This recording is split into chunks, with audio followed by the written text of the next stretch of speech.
നിങ്ങളിൽ ആരെങ്കിലും മുന്തിരി അച്ചാർ കഴിച്ചിട്ടുണ്ടോ? ഇല്ലെങ്കിൽ വാ നമുക്കൊന്ന് നോക്കാം. ചൂടായ കടായിലേക്ക് കുറച്ച് വെളിച്ചെണ്ണ ഒഴിച്ച് കടുക് പൊട്ടിച്ച് ഉലുവാപ്പൊടിയും ചേർത്ത് വെളുത്തുള്ളി അരിഞ്ഞതും ഇഞ്ചി, പച്ചമുളക് എന്നിവ ചേർത്ത് നന്നായിട്ടൊന്ന് ഇളക്കി കൊടുക്കാം. അതിലേക്ക് മഞ്ഞൾപ്പൊടിയും ഉപ്പും ചേർക്കാം. കുറച്ച് കറിവേപ്പിലയും താരമായ നമ്മുടെ മുന്തിരിയും ചേർത്ത് നമുക്ക് നന്നായിട്ടൊന്ന് ഇളക്കാം. കുറച്ച് വിനാഗിരിയും ശർക്കരയും ചേർത്ത് കൊടുക്കണം. നന്നായിട്ടൊന്ന് ഇളക്കി വാടിയതിന് ശേഷം നമുക്ക് ഇറക്കി വെക്കാം.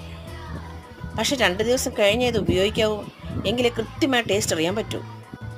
ഞാൻ ഹസ്ബൻഡിന് ടേസ്റ്റ് ചെയ്യാൻ കൊടുത്തിരുന്നു, ആൾക്കിഷ്ടമായി. പക്ഷെ നിങ്ങൾ ട്രൈ ചെയ്യണേ. ഇഷ്ടമായെങ്കിൽ ലൈക്ക് ചെയ്യാനും സബ്സ്ക്രൈബ് ചെയ്യാനും ഷെയർ ചെയ്യാനും മറക്കരുതേ. ഇനി അടുത്ത വീഡിയോയിൽ നമുക്ക് കാണാം. ടാറ്റാ.